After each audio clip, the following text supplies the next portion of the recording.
Halo everyone, how are you? Ibu berharap kalian semuanya kabarnya baik. Meskipun pembelajaran kita secara online, semoga anak-anak di rumah tetap semangat ya. Oke, before we start our lesson today, let's pray. Berdoa menurut agama masing-masing. Berdoa dimulai. Berdoa selesai. Oke, anak-anak teacher, kita akan memulai pembelajaran kita hari ini. Oke, hari ini kita akan melanjutkan pembelajaran kita, yaitu peluang usaha. Oke, anak-anak, apakah di sini sudah tahu apa itu peluang usaha? Atau anak-anak di sini sudah ada yang mempunyai usaha? Oke, kalau misalnya anak-anak sudah punya usaha atau belum mempunyai usaha, nah hari ini kita akan melihat bagaimana cara melihat peluang usaha untuk kita. Oke, simak baik-baik ya.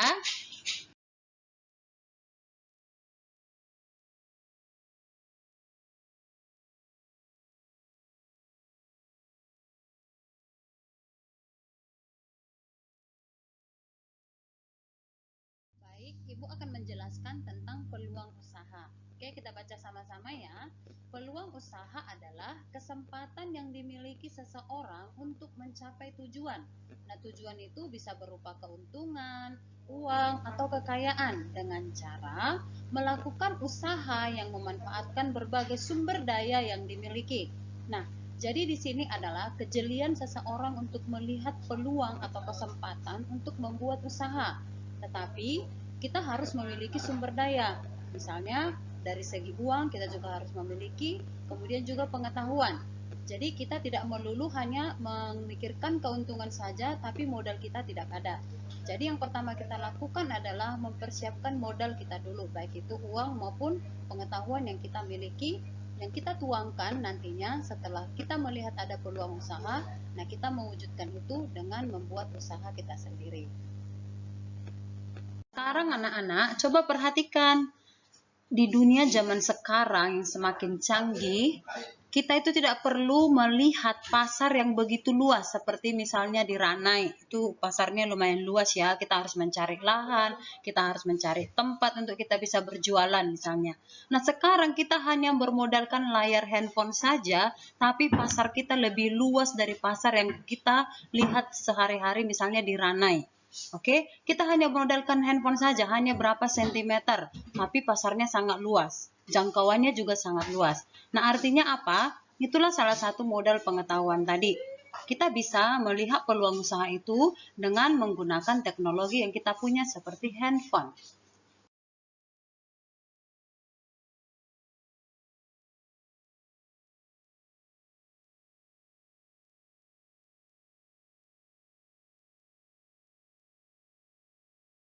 Baiklah anak-anak teacher, hari ini kita akan melihat bagaimana sih caranya menganalisis peluang usaha. Jadi untuk menganalisis peluang usaha, yang pertama itu kita perhatikan adalah analisis kebutuhan pasar atau konsumen. Artinya, kita harus melihat atau memperhatikan apa sih yang dibutuhkan oleh konsumen atau apa yang dibutuhkan oleh pasar. Nah, dengan kita mengetahui kebutuhan pasar, maka kita mengetahui usaha apa yang akan kita rintis. Kemudian analisis kebutuhan materi atau produk. Nah, produk tersebut apakah memang dibutuhkan? Misalnya, anak-anak sudah memikirkan nih produk apa yang mau dipasarkan. Nah, produk tersebut apakah memang dibutuhkan di pasar? Kemudian yang ketiga, analisis keberlanjutan usaha ke depan. Nah, di sini kita juga harus mempertimbangkan meskipun produk atau kita sudah melakukan analisis pasar, nah kita harus memperhatikan apakah usaha kita tersebut bisa berlanjut sampai jangka panjang. Artinya, usaha tersebut tidak hanya berjalan 1 bulan atau dengan umur yang pendek, tapi usaha tersebut berjalan sampai waktu yang tidak bisa kita jangkau. Kemudian, kita lihat juga analisis persaingan usaha. Nah, namanya usaha pasti ada persaingan, tetapi yang mau kita lakukan itu adalah bagaimana supaya usaha kita itu tetap bertahan di pasaran. Nah, bagaimana cara menganalisis persaingan usaha? Yaitu dengan mengunggulkan servis maupun kualitas daripada produk atau usaha yang kita laksanakan tersebut. Kemudian, setelah kita menganalisis persaingan usaha, maka kita bisa menganalisis pendapatan dan pengembangan. Nah, di sini, apakah usaha yang kita jalankan itu memberikan pendapatan yang sesuai, bahkan melebihi daripada target yang kita inginkan. Kemudian, pengembangannya seperti apa? Pengembangan ini berhubungan dengan perkembangan zaman, yaitu zaman ini semakin berkembang, artinya teknologi juga kita harus kuasai. Seperti yang terjadi sekarang ini, untuk memesan makanan saja, kita tidak perlu harus ke warung atau langsung ke tempatnya, tetapi kita bisa memesan lewat online, maupun itu Gojek, maupun itu GrabFood. Artinya, kita harus bisa membuat pengembangan usaha kita itu semakin bisa bersaing di dunia usaha dengan persaingan usaha yang lainnya, dan juga perkembangannya itu bisa dipertahankan.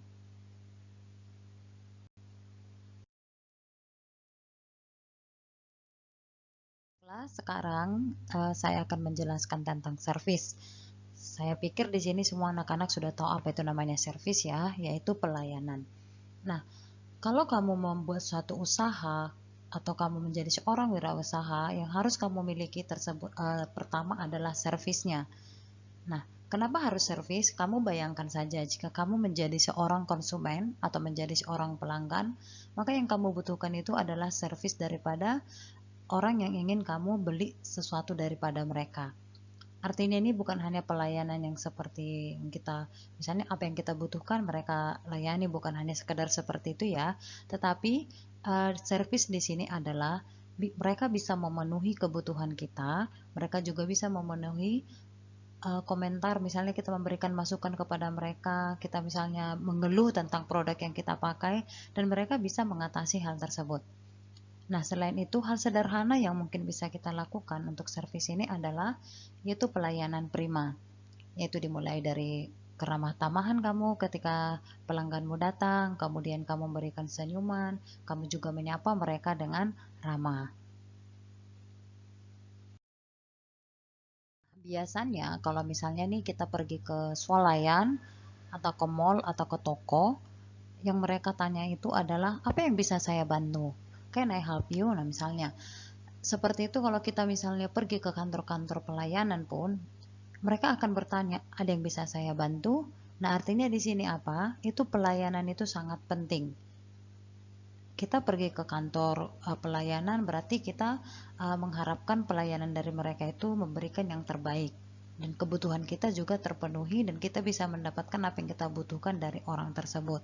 Nah, artinya di sini adalah keramah tamahan atau kepedulian kamu terhadap pelanggan kamu, itu yang paling utama. Oke anak-anak, coba perhatikan gambar-gambar berikut. Berikut adalah suatu gambaran untuk memberikan pelayanan baik itu di perjalanan wisata maupun di tata boga. Nah, perhatikan di sini, dari gambar ini kita bisa melihat bahwa seorang tour guide itu harus menguasai peta wisata. Kamu perhatikan mereka memegang kertas, yaitu sebagai petunjuk untuk mereka berwisata. Artinya selain kamu bisa memberikan servis yang bagus, kamu juga harus ilmu pengetahuanmu juga harus ada tentang luas wilayah, misalnya letak-letak wilayah tersebut yang bisa kamu pasarkan ke mereka, yang bisa kamu pamerkan ke mereka. Kemudian yang berikutnya, di sini juga kamu perhatikan bahwa tour guide-nya itu selalu memberikan senyuman. Jadi orang yang berwisata pun bisa menerima dengan baik gitu. Apa yang kamu sampaikan, apa yang kamu sampaikan kepada mereka itu sampai dengan baik, informasinya sampai dengan baik ketika kamu menyampaikannya dengan penuh keramah tamahan. Oke, gambar berikutnya. Di sini kita lihat bahwa seorang yang bisa melayani, seorang tour guide itu harus berpenampilan rapi maupun menarik. Itu harus diperhatikan. Kamu pintar, tapi kalau kamu tidak berpenampilan menarik, tidak rapi, orang juga tidak akan senang untuk melihatnya. Nah, yang terakhir di sini, ini adalah salah satu contoh pelayanan prima kepada pelanggan kita. Nah, di sini saya berharap anak-anak bisa mempraktekkan pelayanan-pelayanan prima tersebut. Nah, sekarang bagaimana sih ciri-ciri atau bagaimana sih pelayanan prima tersebut? Oke, ada 4 yang harus kita kuasai. Pelayanan prima, pelayanan dikatakan menjadi prinsip pelayanan prima jika pelayanan tersebut dilakukan dengan kecepatan yang tepat. Artinya, kecepatan respon terhadap pelanggan, kemudian ketepatan, kenyamanan, dan keramahan. Kalau anak-anak bisa menguasai 4K ini, maka kamu sudah bisa disebut dengan orang yang bisa memberikan pelayanan prima, yaitu yang kamu kuasai adalah kecepatan, ketepatan, kenyamanan, dan keramahan.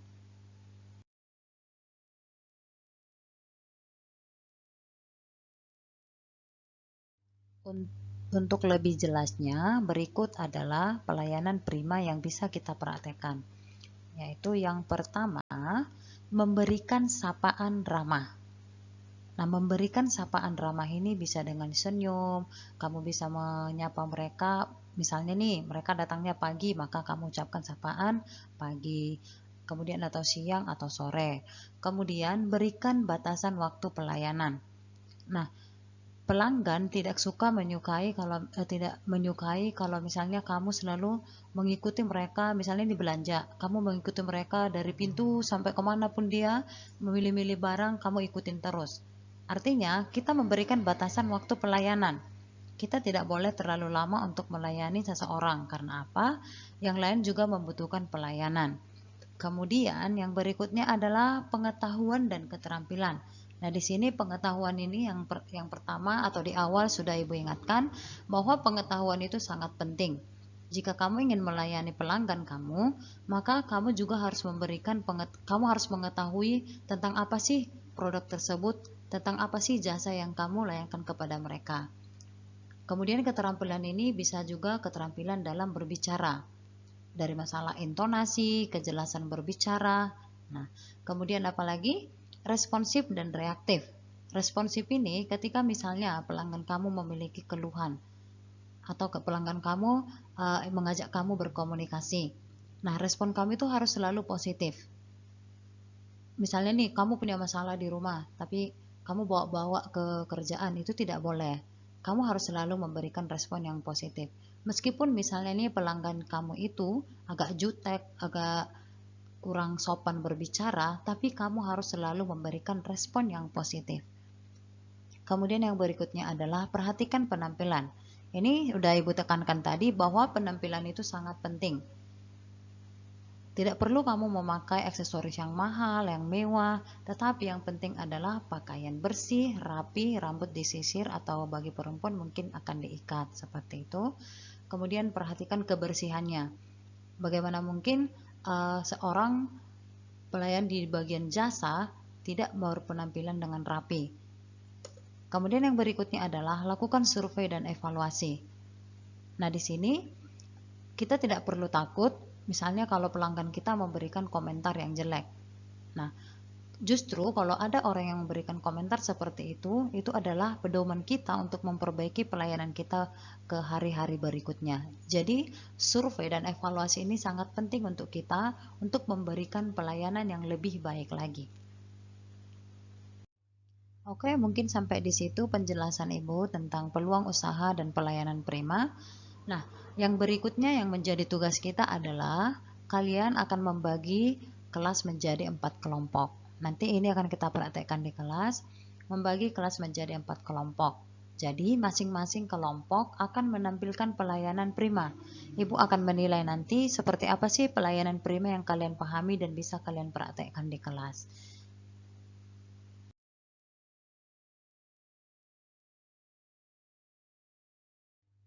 Baiklah anak-anak, sampai di sini pertemuan kita.